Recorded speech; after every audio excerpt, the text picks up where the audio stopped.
राजस्थान की तरह ही अब महाराष्ट्र में भी कांग्रेस दो गुटों में बढ़ चुकी है।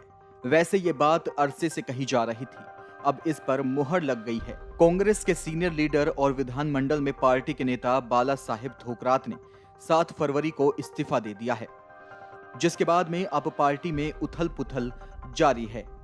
आपको बता दें कि अभी राजस्थान का मुद्दा खत्म भी नहीं हुआ कि कांग्रेस के लिए महाराष्ट्र में मुश्किलें खड़ी हो गई हैं।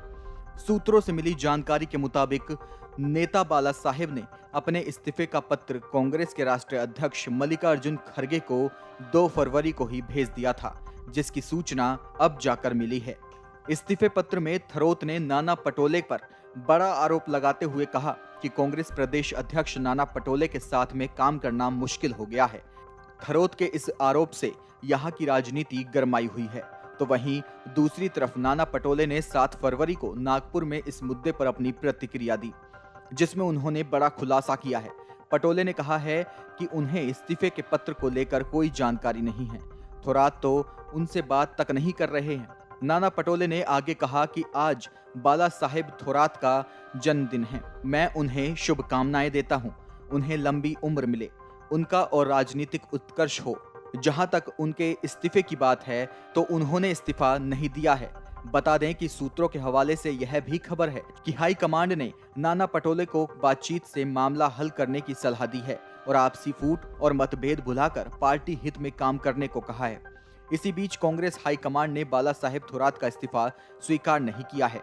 जो बात निकलकर सामने आ रही है उसमें एक शिकायत उनकी यह भी है कि कांग्रेस कार्यकारिणी की बैठक समय पर नहीं की जाती। नाना पटोले अपनी मर्जी से काम कर रहे हैं, वे एरोगेंट हैं। इस पर नाना पटोले ने कहा कि यह ठीक है कि कार्यकारिणी की बैठक हर 3 महीने में की जानी चाहिए, लेकिन लोग तो 1-1 साल तक बैठक नहीं करवाते थे। नाना पटोले यहाँ साफ इशारा बाला साहेब थोरात के कांग्रेस अध्यक्ष के कार्यकाल की तरफ कर रहे हैं। आगे नाना पटोले ने कहा कि पिछले महीने ही हमारी नागपुर प्रदेश कार्यकारिणी की बैठक हुई, अब फिर 15 फरवरी को एक मीटिंग होने वाली है। इसमें महाराष्ट्र में हो रहे उपचुनाव की रणनीति बनाने, एमएलसी चुनाव में जीते हुए उम्मीदवार का सम्मान और राहुल गांधी की भारत जोड़ो यात्रा में शामिल हुए लोगों का सम्मान करने की योजना है। इसी बीच कांग्रेस नेता हेमलता पाटिल का एक ट्वीट चर्चा में आ गया है। इस ट्वीट में उन्होंने लिखा कि उन्हें सुबह सुबह फोन आया और उनसे पूछा गया कि आपको बाला साहेब थोरात के साथ रहना है या नाना पटोले के साथ। हेमलता पाटिल ने लिखा है कि उन्हें समझ नहीं आ रहा कि वे इसका क्या जवाब दें। अब जान लीजिए कि यह विवाद कहां से शुरू हुआ। यह विवाद तब चरम पर सामने आया जब हाल ही में संपन्न हुए विधान परिषद चुनाव में नासिक से कांग्रेस उम्मीदवार और बाला साहेब थोरात के बहनोई सुधीर तांबे अर्जी भरने के दिन अचानक अर्जी दाखिल करने पहुंचे और अचानक नामांकन नहीं भरा। उन्होंने अपने बेटे सत्यजीत तांबे के लिए राह तो आसान कर दी, पर कांग्रेस का टिकट वेस्ट कर दिया। इस पर कार्रवाई करते हुए उन्हें पार्टी से निलंबित कर दिया गया। सीनियर लीडर होने के नाते बाला साहेब थोरात पर सवाल उठे।